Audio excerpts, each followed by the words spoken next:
G'day viewers, here we are. This is the Train Sim World News, the Train Sim World 6 roadmap for February 2026. As always, I read these articles to you to improve the accessibility of the information for those who can't or won't go and read it for themselves. I warned you this one's a bit of a long one, so let's get into it, shall we? We'll do the summary up front, and then if you're bored, you can knock it off. Alrighty, Train Sim World roadmap. In the 0 to 3 months, there are 2 yellow ones, so they're the new things. There's Köln-Aachen Remastered. We've already seen the preview of that. I don't think I'd call it a remaster. I think I'd call it a lighting upgrade, because it already had part of the remaster done, which was when the timetable was changed. No changes to any of the trains, just lighting. East Coastway Remastered, which I believe is getting significantly more work done to it. Rivet are doing that in conjunction with their Class 171 and Class 377/3 pack. So looking forward to that one. Covering the other ones that are still in the 0 to 3 months, and I think have been there since October, so, you know, they're pushing it for 0 to 3 months. Liberex Dara Parker, the 171 we talked about, Medway Valley Line, West Coast Mainline Crewe Preston, which I'm told is pretty close, to be honest. That's from a source that didn't come from DTG. There you go. DB BR 147, GWR HST Farewell Pack, the BR Class 90, NEC New York Stamford, and the Expert DB BR 145. Looking at the more than 3 months further down the line, there's one new entry for a Freightliner BR Class 70. From All Aboard Studios, another freight locomotive. That's what a Class 70 is, I hope. I think so. BNSF GP60M and GP60B from High Iron Simulations. That's been on the map before. West Coast Mainline Trent Valley's been there before. Rhine Nearsbahn. Southern Pacific Hayden Beach. Is that a new one? It's not marked new. Oh, Branch, idiot. No, it's been there for ages. Lisbon Setúbal. Cumbrian Coast, Carlisle, Whitehaven, Neckarsulban, Heidelberg, Neckarles, and the Tadami line, Aizu Wakamatsu Tadami. Tadami or GTA 6, which will come first? Maybe Tadami will come out just before Half-Life 3. I don't know. DBR 420, oh, there's another candidate for the Half-Life 3 award. Mildmay Richmond Extension coming as an improvement, and a couple of big areas down in the 0 to 3 months column, but I don't think it applies to the 0 to 3 months to fix it completely. Blurred textures and optimizations, that's happening on Southeastern High Speed, I understand it, but I'm sure we'll get into that more in the article. And improvements for the PS5 add-on mounting support. In recent releases, the PS5 players have suffered with missing layers, and it's been quite variable from player to player. It hasn't affected anybody else, just the PS5. So we'll see where that one goes, eh? We'll skip the TLDR because we're like that. We like being long. We like a big one. All right, that sounds terrible. The Train Sim World Roadmap. Hello, everyone. We're finally back to welcome you to the TSW February 2026 Roadmap. With a lot of preparation in January for our upcoming announcements and news, we're now back with a huge update on everything Train Sim World 6, taking a closer look at future TSW add-ons with a huge section from our partner program, new remastered routes, as well as an update on other Dovetail titles, such as Metro Rivals, Train Sim Classic, and the newly announced Thomas & Friends Wonders of Sodor. Now, Train Sim Classic's an interesting beast because it had all gone quiet. And we were even told they weren't going to do work on it, and they've done work on it. What? Anyway, we also have an important discussion regarding the state of the game, including further information on optimizations and improvements, our current approach and progress, as well as a clear plan forwards for how we're addressing this. Well, I hope it's a clear plan forwards and not just fluffy words. We'll get there. Festival of Rail discounts are ending soon. Yeah, we don't care about that. Go look at Steam. I think there's sales going on Xbox, maybe just finished actually. But there were sales on all the platforms this month. Before we explore new updates and announcements from our various development partners, let's check in on our announced remasters and a couple of in-house add-ons being progressed. Great Western Express Remaster is out now, so I'm going to skip over that because we know we're playing it, because you've all got it. Well, if you've got TSW6, you've got it. If you didn't get TSW6, if you're like that guy in the stream the other day that didn't get TSW6 for free when you could have, well, that's your own bloody fault. There you go. Yes, give your feedback. Just remember it's one bloke. Schnell Fast Direct Köln-Aachen Remastered arriving Thursday. Okay, that probably means I'll live stream this tonight. Sorry, detectives, you're going to miss out. We'll be flipping over to Köln-Aachen instead. Actually, it depends on the time. Maybe we'll do the detectives and then flip over to Köln-Aachen. Anyway, who's ready for another remaster? We've got to Germany to Köln-Aachen, uplift it deserves, with development from the Foller's World team, following on from previous timetable overhaul we shared last year. But like I said, it does appear to be just a lighting upgrade with some tweaks to a couple of the trains just to make their displays and headlights and stuff actually work in TOD 4 lighting. So it is a lot brighter. Here's what you can expect. Implemented TOD 4 lighting to the routes and stations, new overhead line equipment rendering and materials. Well, you have to do that for the TOD 4 lighting. New landscape ballast materials, same. New grass and vegetation textures, same. Added night lighting to dense city areas. Well, that's probably better because that's an improvement. Added lighting to the churches in Aachen, updated signal materials, you have to do that. Updated display boards, updated track descriptors, replaced green bridges for newer models. All right, so there is a little bit of change. There's some green bridges have been replaced. Right. There we go. There's some lights around a church with that's a tilt beast and an ICE3. BR442 Talent 2, updated displays, FIS, headlights and emissives to work with TOD 4 lighting, added GSMR textures in the cab. BR406 ICE3M, added new widget to make the screens look better in TOD 4 lighting. MTD, which is the display, adjusted to be more realistic, now including Schalten and Workstat pages. AFB on the ICE3 is now selectable via 921 and Belachtung 926. Yeah, so you actually have to go into, I think it's, I can't remember which of the pages it is, but you have to go, it's a page deeper in than it used to be. It used to be on the first page. BR423, updated displays, FIS headlights and all emissives for TOD 4 lighting. There you go. It's all about the lighting though. There's really nothing else going on with this one. So, you know, it's a bit of meh. The remaster releasing to all platforms on Thursday, 12th of February at 10 a.m. UTC. That is what? 9 p.m. for the Aussies on Thursday? Yes, it will still be Thursday for the Aussies, 9 p.m. for the Aussies. Eastern Aussies anyway. And we can't wait to hear what you think. Be sure to pass on our teams any thoughts on Köln-Aachen Remastered feedback thread when it opens. There you go, we've got another image here. Now, this is some more interesting stuff. East Coastway. This is actually the first we're hearing about this in any detail. Finally, let's talk about the third announced highly requested remaster, East Coastway, developed in partnership with Grump Dog Games and Rivet Games. In case you missed it, the route will be seeing an extensive overhaul, including brand new lighting, scenery improvements, new stations and depots, as well as bringing the locos and content up to TSW6 standard with guard mode, announcements, and more. There we go. So here we see a 377, a couple of them sitting at the junction station. We have talked through this particular image before. Here's a refresh of what to expect. TOD 4 lighting upgrade, updated landscape and foliage assets, updated track and ballast, including new track shadows, updated signal visuals, updated light baking for tunnels and stations, new and updated scenery, updated distance scenery, opened Lovers Walk Depot, updated depot and yard areas around Brighton Station, updated the yard area around Eastbourne, added disused New Haven Marine Station, added rail singing, added AI whistle birds for stock with AI whistle functionality, fixed scenery issues which cause some assets to vanish when screenshots, station announcements. Yeah, we've got a rail tour sitting in there by the looks of things. Good to see.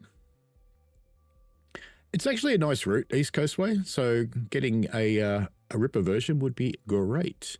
Train upgrades, the 377/4 and 313 get train faults, pantographs and wipers, onboard announcements, suspension, a wheel blur update, guard mode, driver assist. Additionally, the team have DSD sounds to the class 313, so drivers will no longer get emergency stop without warning. Yay!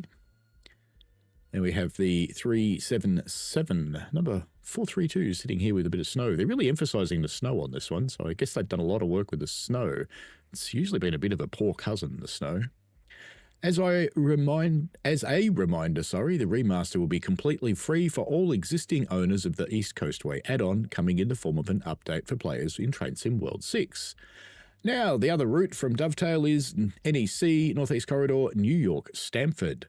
Progress on NEC New York Stamford is continuing to progress well as our next US route coming to Train Sim World 6, and we're happy to announce that we're now in the final stages of its development. This route offers a range of variety, including local, express, and several semi-express patterns, trains with short turn at New Rochelle or Harrison, and deadhead positioning moves. You'll be hopping aboard the Metro North M8 EMU electric multiple unit and exploring the Northeast Corridor from Grand Central or New York Penn to Stamford. And there it is. It's the M8. They're quite an interesting looking machine, really, with their bulbous upper headlamps. Collectibles will be a Statue of Liberty, and the torches light up once collected. That's kind of cool. 2 types of pizza, New York style pizza and Beats New Haven style. New York style pizzas are just, massive. Not very nice either. Toy New York style taxi starts light on, doors open, doors shut, lights off. Route maps.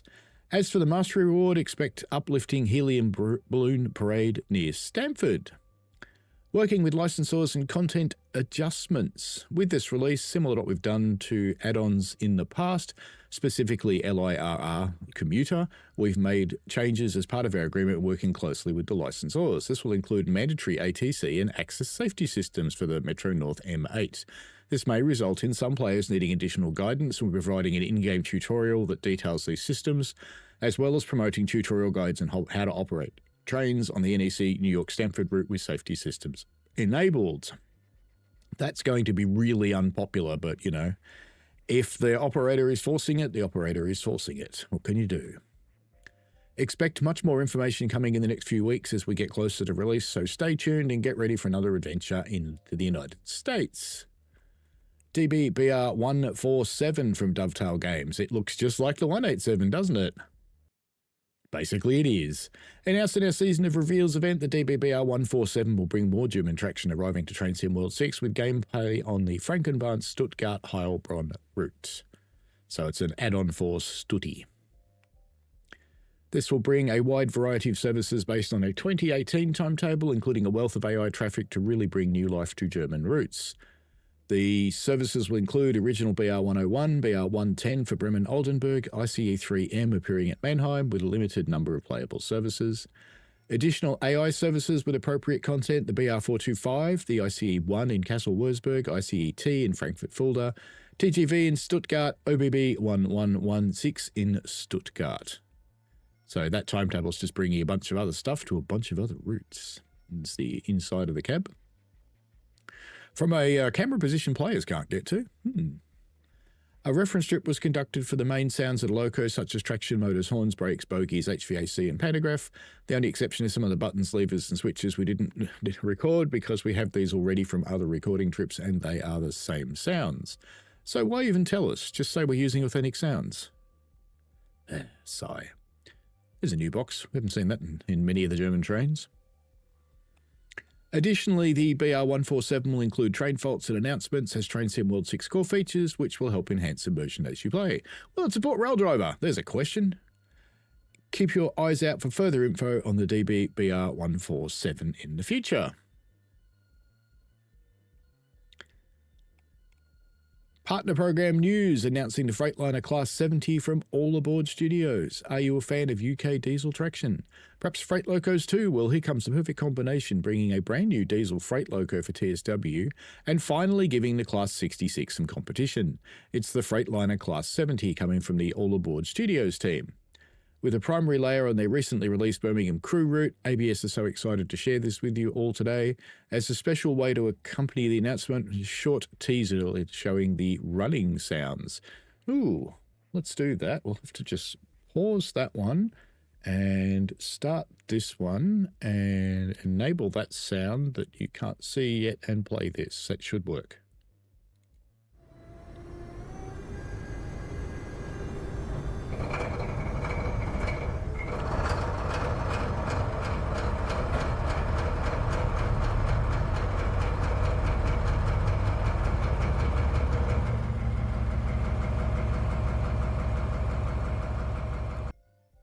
Well, that was pretty cool, wasn't it? All right. We'll be back in future roadmaps and articles to bring specifics and details on this release, but in the meantime, we hope you all freight fans are eager to find out more. There is the high-speed train farewell tour from Grump Dog Games. Following on from the GWR remastered release, Liam of Grump Dog Games is here, spelt wrong, good on you, to talk about the progress on his next project. As a tribute to the HST's final years in service with GWR, as well as celebration of 200 years of modern railways, the HST Farewell Tour add-on coming soon will bring new services and scenarios to the Great Western Express, Remastered, and the Riviera line, including 7 iconic HST power car designs that were worn by the GWR HST's high-speed trains, along with 2 Mark I high-speed train barrier coach designs. And we've got a Class 08 dragging a few engine units and another car around there in this shot, with a bunch of HSTs and Voyager sitting in the background of the depot. All right. Today we have new screenshots from Liam as progress on the add-on continues, and we look forward to sharing more as the pack comes closer to release. Take a look at these stunning images. Liam was the guy who basically did the GWR remaster as homework, because he does work for Dovetail, but he's also got his own little studio called Grump Dog Games. You see here in the classic Intercity livery, it's looking very shiny, which is, I suppose, appropriate for a rail tour. But in real life, these things were just a tad grubby.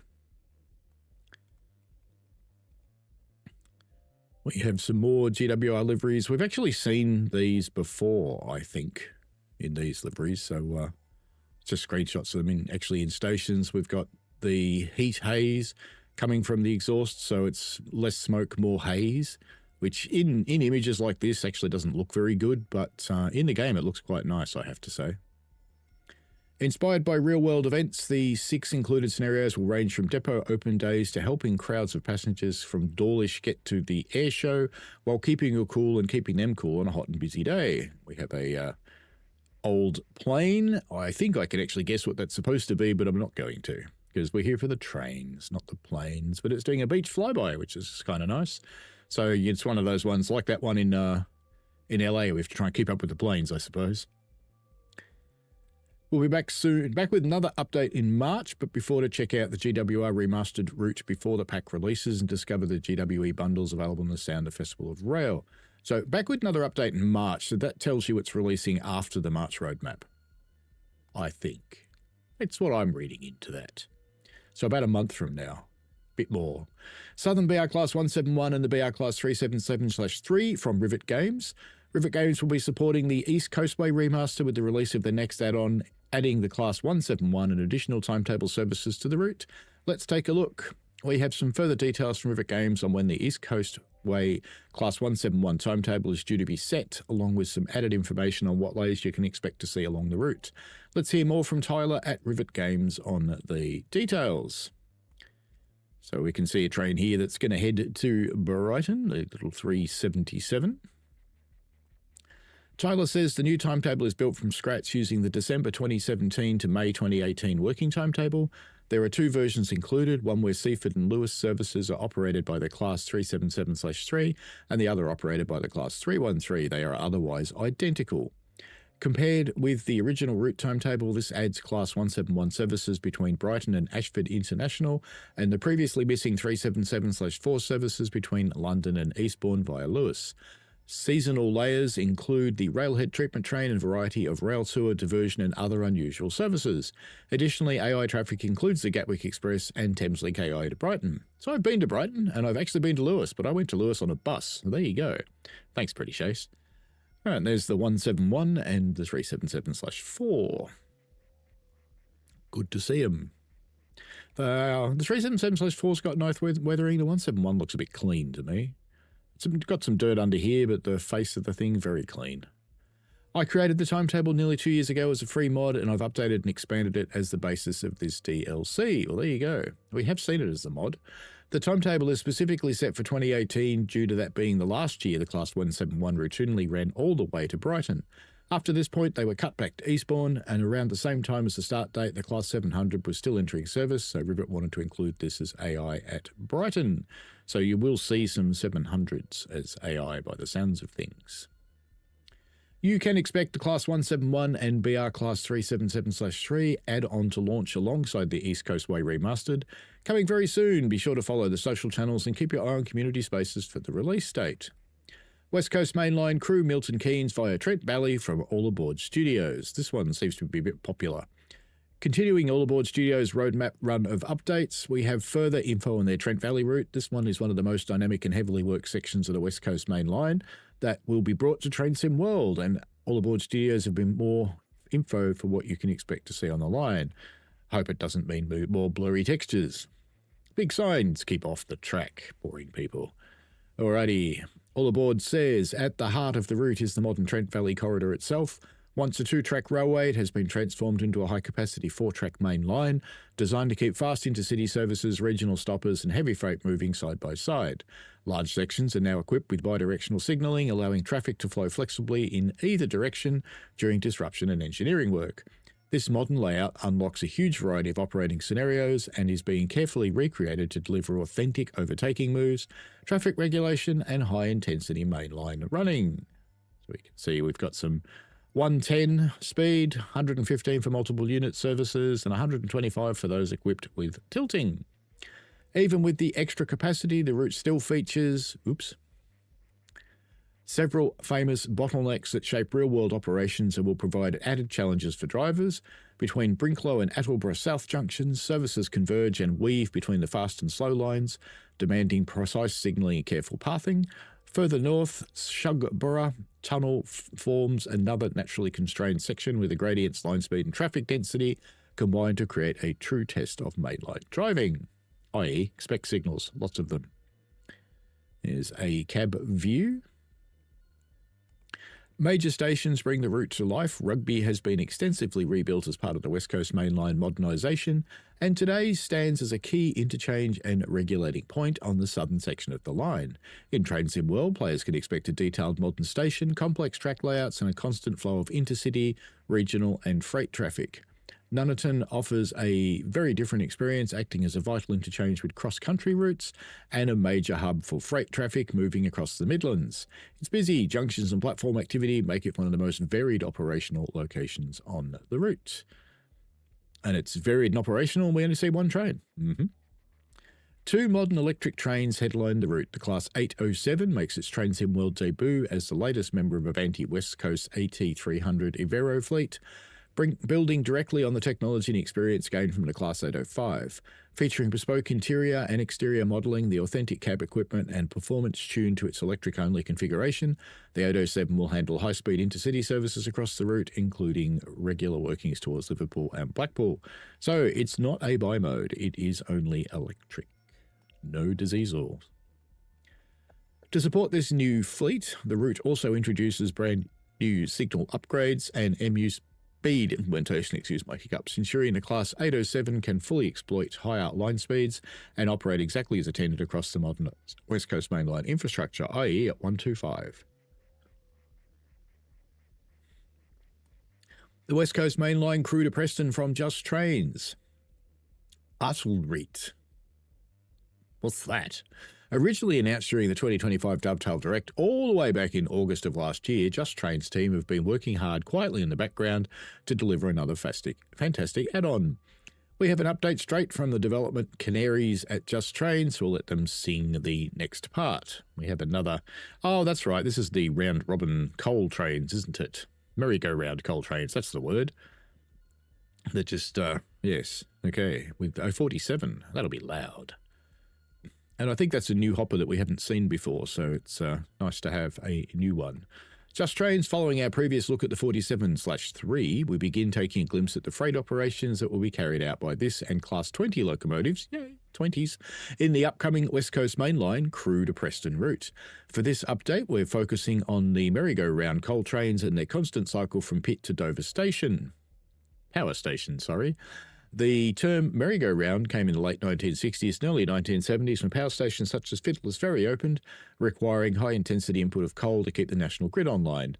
Merry-go-round trains utilise circular tracks at power stations such as Fiddler's Ferry, meaning that they never have to stop once they depart the colliery and can, operations willing, complete an entire round trip to the power station without stopping, hence the merry-go-round term that makes the trains received. Bickershaw Colliery is the first one we'll take a look into. This 4-mile branch line leaves the West Coast Main Line with a trailing junction to the south, heading off at Wigan Springs Branch. By 1986, this colliery had seen a downturn with just a single line leading to the loader and a cripple siding connecting, which was used to dump faulty HHA hoppers for collection by trip workings at a later date so that repairs could be enacted. The lack of runaround loop meant that trains serving Bickershaw were top and tailed, most commonly by pairs of Class 20s in this era, with locomotives added and removed at Wigan Springs Branch during the reversal. From Springs Branch, the trains would head south along the up goods, crossing under the West Coast Main Line via Bamfurlong Fly-Under, before climbing up the other side to join the main line for onward transit to Warrington.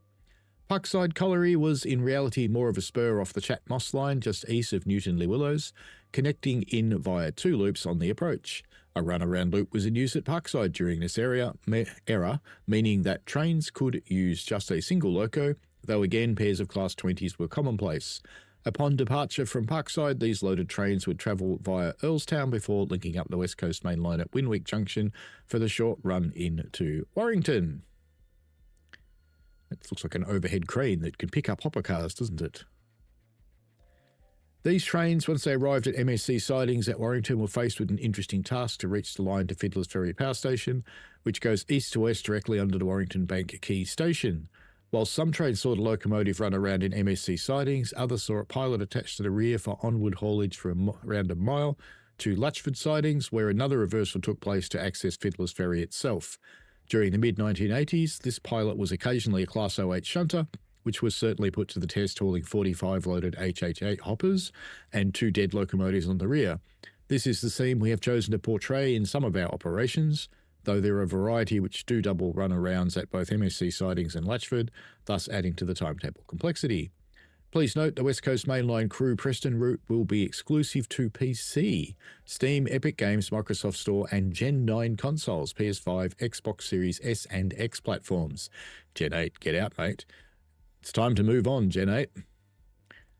There's more details on the Just Trains West Coast Mainline Crewe Preston blog. We'll look at that in a different video.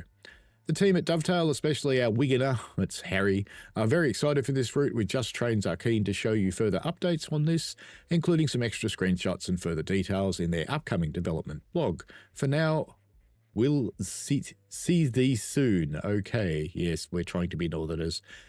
Expert, the DB BR 145 from TSG, staying in Germany? What do you mean staying in Germany? We're moving to Germany.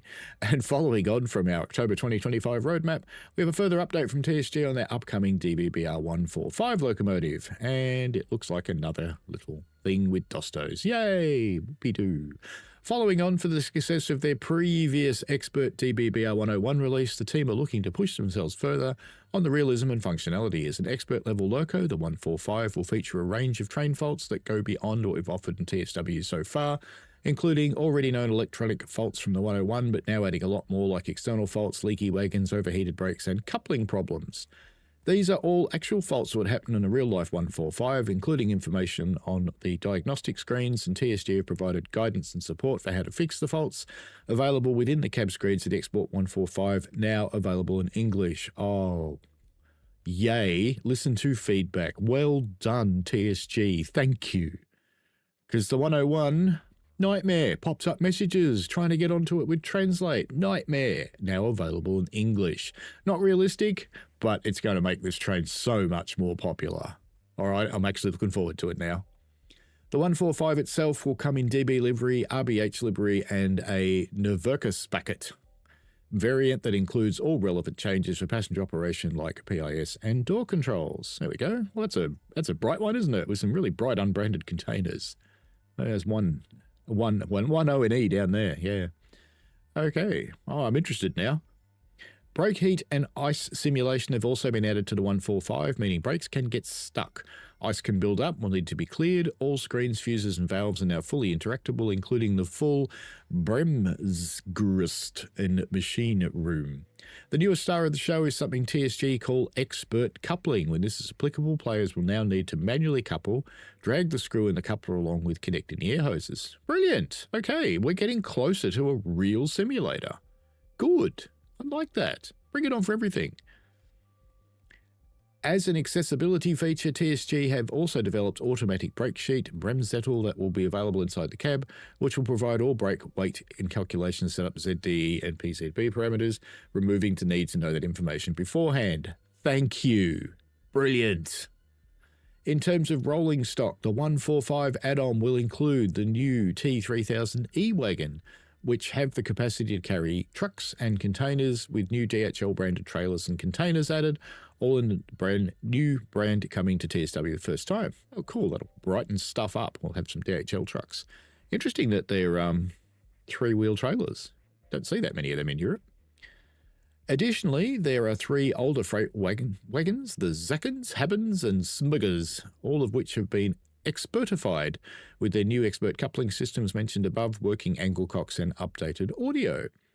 Be sure to join us for a detailed deep dive article soon, where we explore more information on the advanced tutorials and scenarios included, substitutions and layering details. Sounds good. I actually genuinely mean that sounds good. Just the fact that it's got English support makes me pretty excited. The coupling stuff means we're starting to approach Run 8 territory for this game. They're pretty good. Someone will shout me down for that, but that's okay. I don't really care. BNSF Electromotive GP60M from High Iron Simulations. Let's over to the US, and High Iron Simulation bring an update on the BNSF GP60M. We'll hand over to their team for this month's developments. And we can see 1, 2, 3, 4 of them hauling some unmarked trailers on a trailer train. High Iron says development of the locomotives and rolling stock and the gameplay are in process. The pack will feature the GP60M and its cabless sister, the GP60B. They're a slug. The GP60M will be included with both its as-built console control configuration and its -3 rebuilt configuration featuring a Wabtec AAR control stand. The GP60M will wear BNSF H2 and H4 liveries, where the GP60B will be dressed in the BNSF H1 livery. There you go. A featured add-on to the pack will be an all-new 3-unit articulated spine intermodal car accompanied by multiple loads, including standard truck trailers with and without lower skirts, 28-foot pup trailers and containers. Joining the spine car will be an ex-Santa Fe GA Series cement hopper in 3 liveries and an 89-foot auto rack in BNSF livery. Wonder if we'll be able to load the truck trains. A bit of ATS action happening. So these new hoppers and colours will bring a bit of life to the route, I suppose. The pack will include a comprehensive service timetable and selection of scenarios on Cajon Pass route and 4 bonus scenarios on the San Bernardino route. Nice to get some more stuff on San Bern. It's actually the better of the 2 LA routes, but getting more stuff is always good. This is a view of the cab. Fairly familiar sort of setup. The only thing that's probably new to players is the wheel here. So it's that's probably the only thing that's a little bit different, that's slightly out of place to other things. I guess that's the old radio. No, that's the head end and tail end stuff. Where's the radio? How are they going to do multi-train? We'll keep you posted on more information on the GP60M, but let's hear more about High Iron Simulation's first route. That's right. They are making the Southern Pacific Ore Line's Hayden branch, which is continuing to advance further down development pipeline. It looks really pretty, but I still have the fear that this is another boring chasm, otherwise known as Cane Creek, because it's going to be a low-speed, single freight line. But, you know, we'll see. I did actually talk to Adam from Skyhook a while ago, and apparently Cane Creek actually sells quite well, which surprises the shit out of me, to be honest. But anyway, work on the route itself is nearing completion and development of the locomotive. An all-new Southern Pacific EMD GP35, along with a full range of appropriate freight rolling stock, is ongoing. So the GP35 will certainly be a welcome addition. We can see some kind of chemical processing plant here.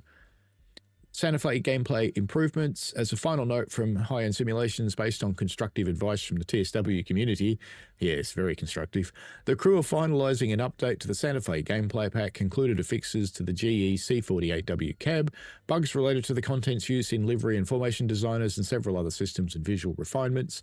A special note is an update to the C48W cab console to match the configuration of the Santa Fe C48W units, including revised gauges and digital speedometer. The update is in testing now, and a fuel change log will be provided at the time of release.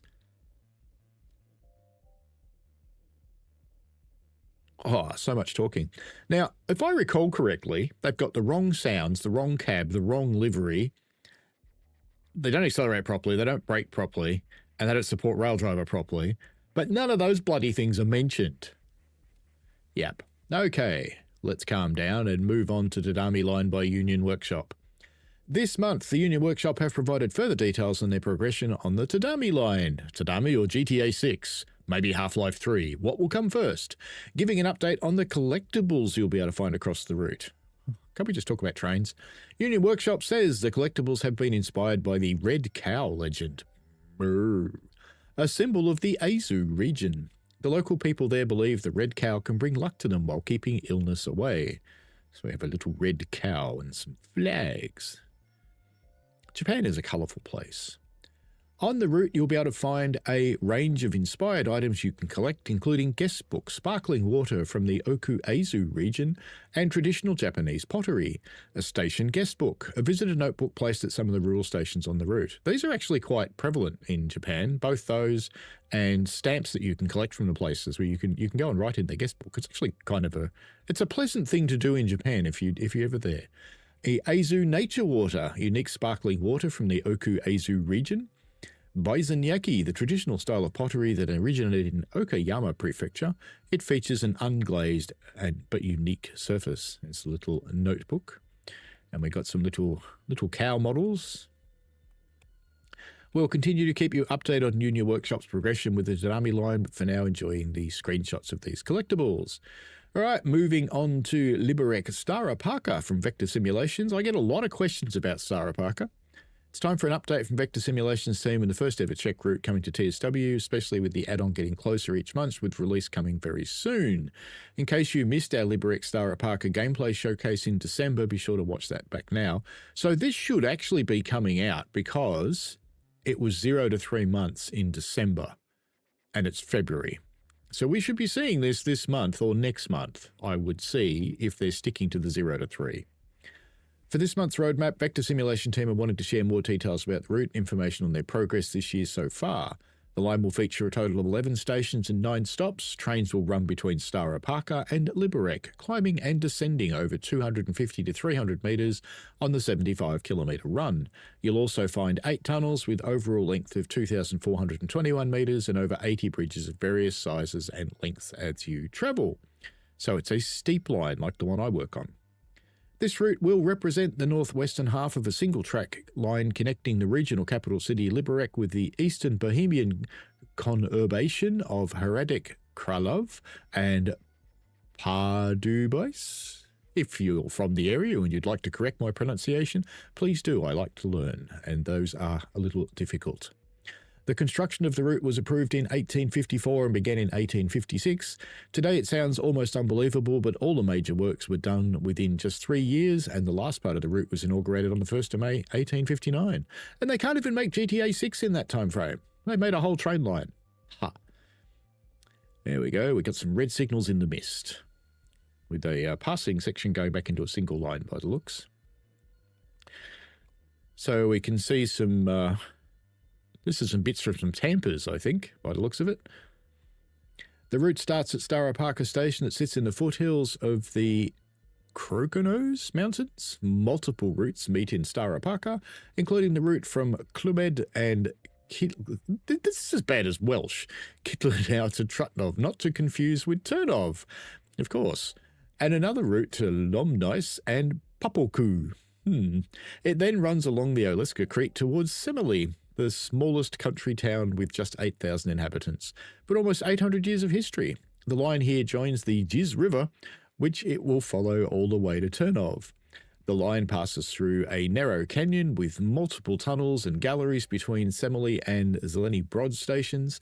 Another line joins the route, this time being a route to Tanvold, with the heart of Jezera Mountains. Fun fact, you can find a miniature model of a railway station right across the station building at Malaskala. There you go. So there's a little miniature train there. Little garden railway. Now follows Germanos Station, the highest point in the line, and a quick descent into Liberec. You can find a lot of interesting facts about this on this site. We won't. Please enjoy a range of new screenshots provided by Vector Simulation, showcasing key parts of the route. There's Liberec Station. It's kind of large, but it's kind of plain. I'd love to see some freight and some clutter around, but, you know, optimization. Rychev and Jablonce Niso Viaduct. That one actually looks quite nice. It looks like a bespoke one. I do like all of the coloured buildings. That stands out really nicely. So that's a good indicator of the area. Gardens and huts near Richnov and Jablonce and Niso. So we've got little huts up there. Are they family homes? I don't know. Little pedestrian crossing here. Looks like it's one of those places where you're expected to look after yourselves because there's no gates. It's very European. The European world's really simple. You either look after yourself or you die. The team also want to note that they will be releasing a detailed manual on the release that will also aid players for the Czech signaling systems. Be sure to follow more information from Coming Soon article and get ready to explore a whole new country. Now, that's really good that they're supporting this with a manual because it's a new signaling system. The trains themselves, the cabs look quite complex as well, so we'll see where they go with that. Do they have an easy mode or whatever? All right, Medway Valley Line from Firefly. A lot of people are excited for this one because a lot of my audience is from the UK, so they're into this.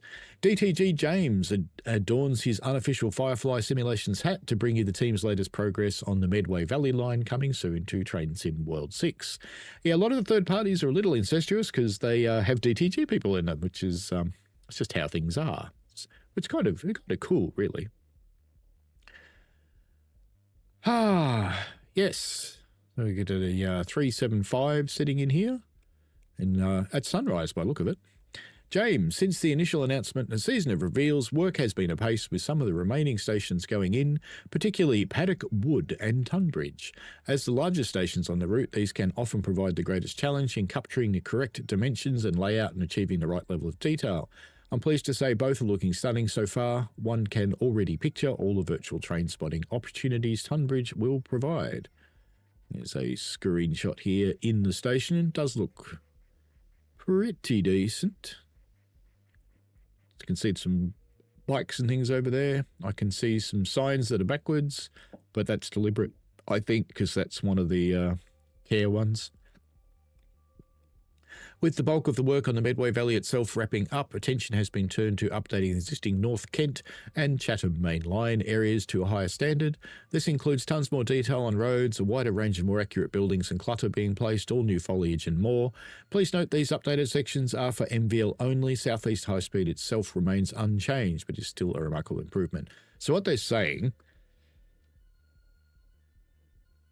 Sorry about the coughing there. Too much talking. What they're basically saying is this section of Southeastern High Speed is only for this route. It is not changing on the main Southeastern High Speed route. Another key area of focus across the route has been the night lighting, ensuring driving after hours is just as, if not more enticing, as enjoying the scenery during the day. Here's another James, aka Jetwash, takes you through some of the details, and there's a preview compilation of some nighttime scenes. So once again, we will pause the sound there and allow the browser to talk again and play this. Okay, we won't bother with the browser sound because there isn't any. Right, I'll just talk these through. So this is just a few scenes from the line. It's one way to do a slideshow, I suppose.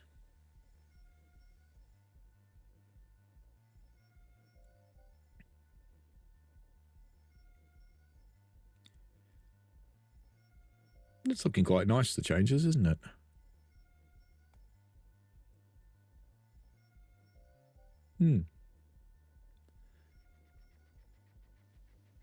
Taking away some of the blendo.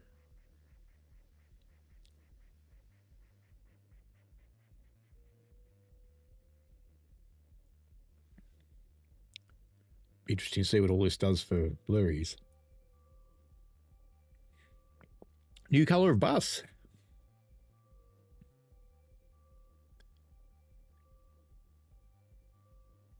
This is actually looking pretty cool, to be honest. I wish this was coming into the other one. Nice big willow tree. Good to see some different trees coming in. They'll probably blur things, but, you know, I wonder what they are.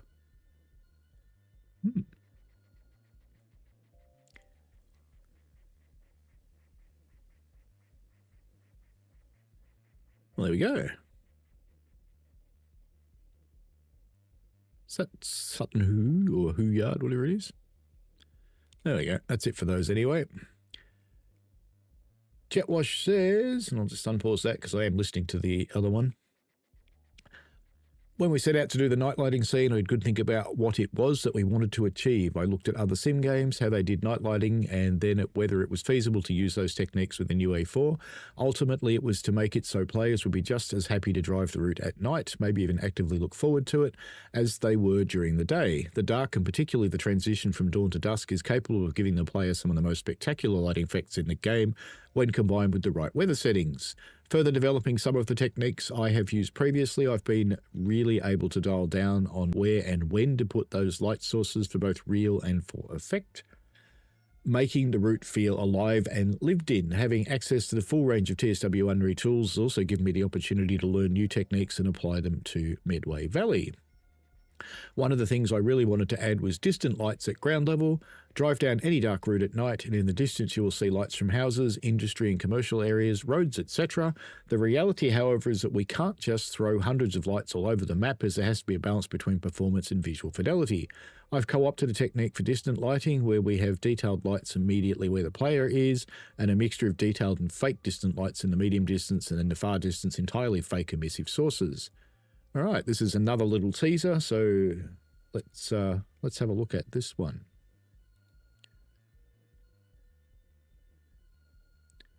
Oh, this one's got sound.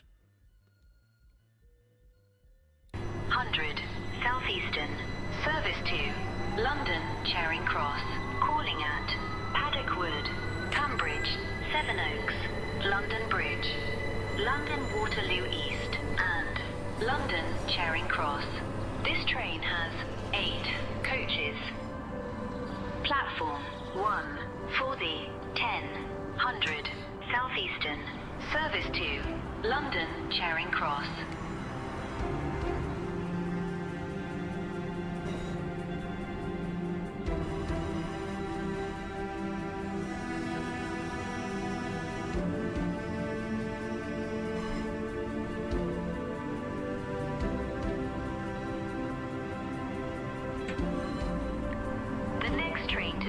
From platform 3 will be the 10:03 Southeastern, service to Paddock Wood, calling at Strood, Cuxton, calling Snodland, New Hive, Aylesford, Maidstone Barracks, Maidstone West, East Farley, Waterbury, Yording, Beltring, and Paddock Wood. This train has 3 coaches. Platform 3 for the 10:03 Southeastern, service to Paddock Wood.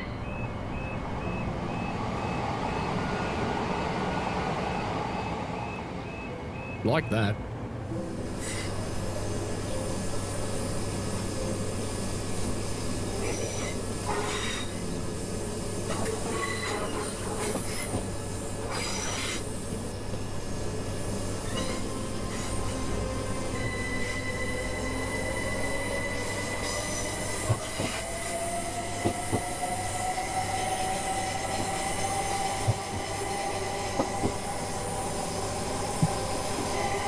There's another hot air balloon.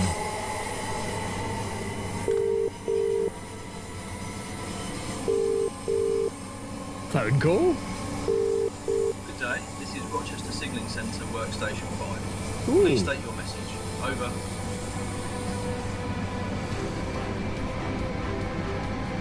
I understand you are requesting authority to pass the signal at danger. There is an issue further down the line. I confirm that you do not have my authority to move your train. Please read back the instruction, stand by and await further information. Over.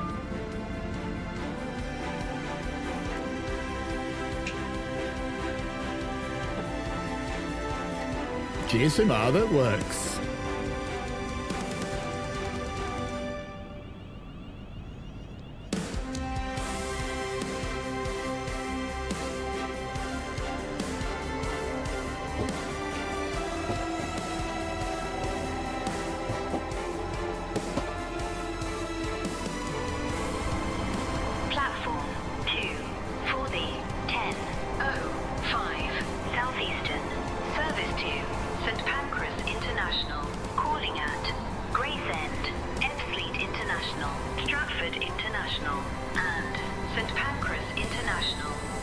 train has 6 coaches. Platform 2 for the 10:05 Southeastern service to St Pancras International.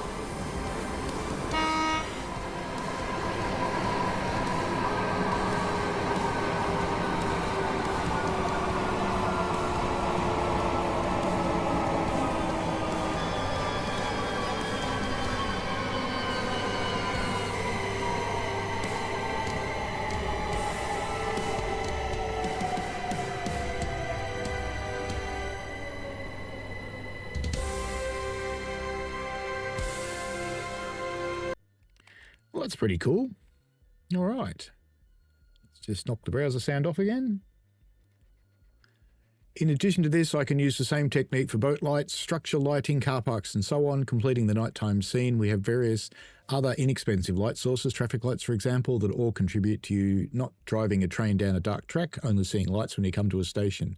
In addition, we have applied our own lighting setup to the route, which also carries over into nighttime, where I've turned the darkness of the sky, the brightness of the stars, the moon and clouds, etc. It sits together harmoniously and looks as realistic as I believe it is possible to get in a dynamic UE4 game like Train Sim World. Finally, one other area I wanted to mention is that we have put a lot of effort into adjusting the day-night cycle as best we can, have really refined the sunrise and sunset times, so the environmental lighting doesn't just switch off at an arbitrary time, whether it remains dark or not. We've tested the route an awful lot, and I think within the scope of Medway Valley, we have achieved our aim. It goes without saying, though, it's only the tip of the iceberg where we want to go next. So that all sounds really cool. It'll be interesting to see what the impact on performance is, but it sounds like that they've been very mindful of that, so I'm quite looking forward to seeing where this goes, to be honest. I think that sounds really promising for an improved interest at nighttime, because streamers tend to avoid nighttime because it looks, well, dark. I like playing at night, but streaming it is a bit boring because I can't see anything. And me with my overhead lights means that if I'm running a game in the dark, I actually have to switch these off so I can see the game. Anyway, the detail on the route at night is going to be incredible to explore. Hopefully you watched the video with audio on to get a sneak peek at the new sounds, platform announcements, and even the first snippet of GSMR audio. Indeed we did. You may also have noticed that the Class 375/3 is in the route now too, with a distinct 3-car formation. We'll have more information on the 375s in next month's roadmap. And we can see some 66s down there. There's always a shed. Interesting, there's a train in there and the gate. Are they going to be able to open and close these gates? Interesting thought. And there's a TSR there. It suggests that the route supports TSRs, which is cool. Lastly, for this update, the gameplay is also shaping up nicely. The timetable features the most southeastern services at this point, including the 395 peak time services to Maidstone West and some freight action courtesy of Skyhook Games Cargo Line Volume 2. It's in a nice user-free wheel. A bonus layer has also been implemented for the Class 700, which depicts what if nighttime test run along with the full length of the valley and back. This lets you give the 700 an extra stretch of its legs, but the panoramic window is also the perfect way to enjoy that stunning night lighting. There you go. So many details shared, and it's still only scratching the surface. You best be expecting some hefty deep dives from me in the future. There we go. James and James. Community Corner. I think this is about the end of the roadmap, to be honest, so I won't head down much further than this because I'm pretty sure we're just talking about sales and stuff. And yes, it just looks like sales and stuff, really. Mastery challenges. Yep, that's about it. Oh, and of course there's Thomas. We'll know about Thomas. I'm not playing that again. I'll get another strike. And yes, you know about World of Sodor, so we've done all that to death. So we're not going to go further on that one. So there you go. Wonders of Sodor, sorry, not World of Sodor. Train Sim Sodor. Sodor Sim World? I don't know. Something. Anyway, that's it for the roadmap for February 2026. If you've got any questions, chuck them down below. There's some stuff that I'm actually genuinely excited for this month. I'm really happy to see the signalling. I'm happy to hear about night lighting. I'm happy to see on some of the improvements that are coming. Now, what we don't have in here is there's no discussion about the Blurry. So hang on, let's just scroll down and see if there is. So we know about the TSC stuff. Metro Rivals will do a separate video on later. Blurred textures. Okay, here we go. Let's get into this. PS5 add-on mounting issues, which is ongoing. Fix estimated for Feb 2026. Not much of that left. Firstly, we've recently had reports from players on PlayStation about issues. Well, it's not recent. It's been about the last 3 routes. From talking to Sony to understand more, we've discovered there's a limit to the number of add-ons that can be loaded in the content at any one time, with certain timetables mounting too many and additional add-ons and causing services to go missing or prevent content from being playable by breaching this platform limit. Yay, PlayStation. Play without limits. But there's limits. Our teams will have to work within the platform limitations in some places. However, we're working to ensure that we can't find new ways to help support mounting and efficiencies allow us to work around this issue. I suppose it's better than Xbox that just crashes.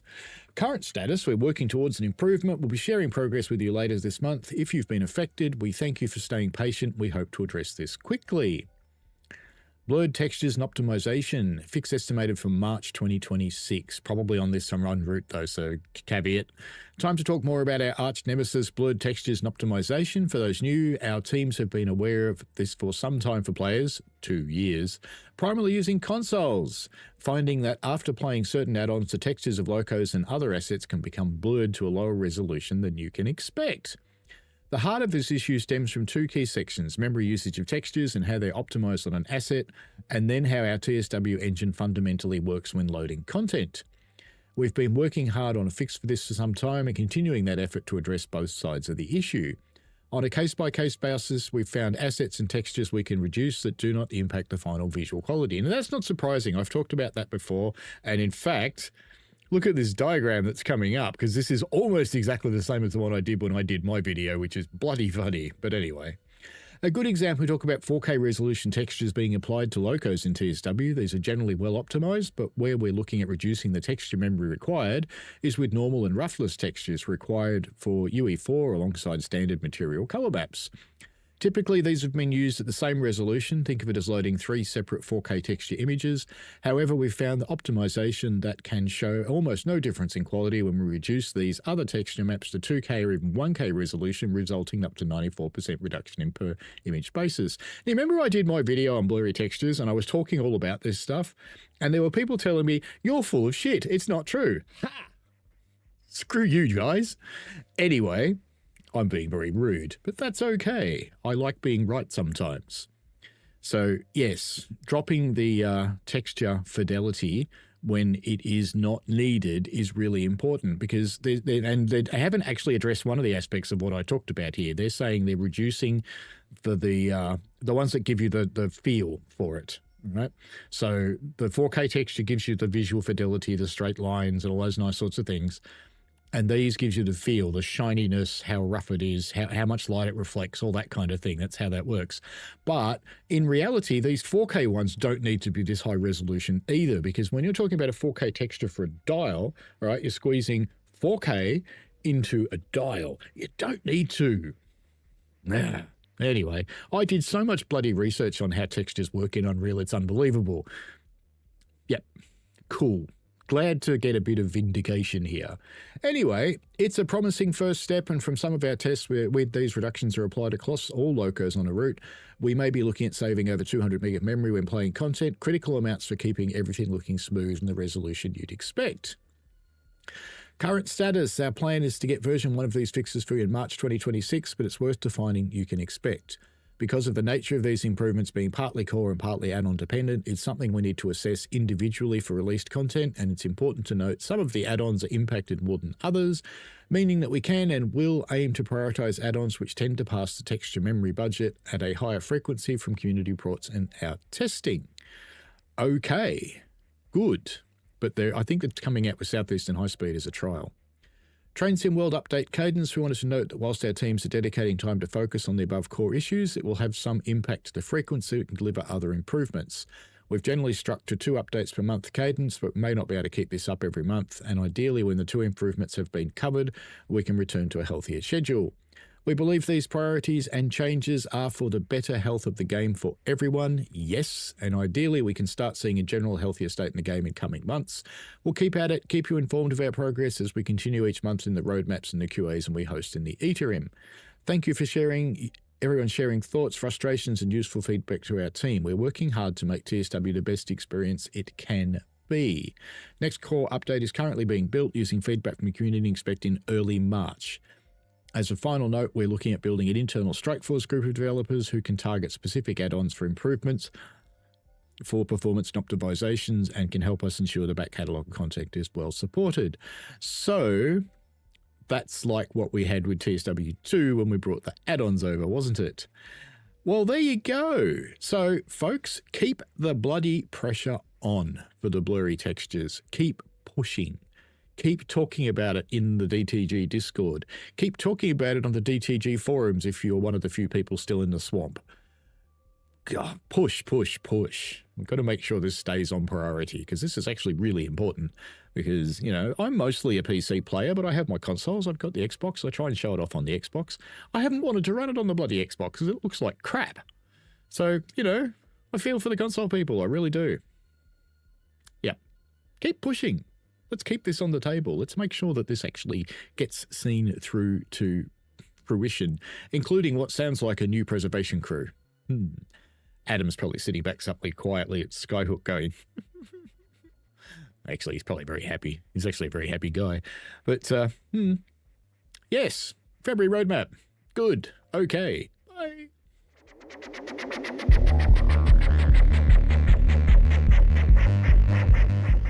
We played a game.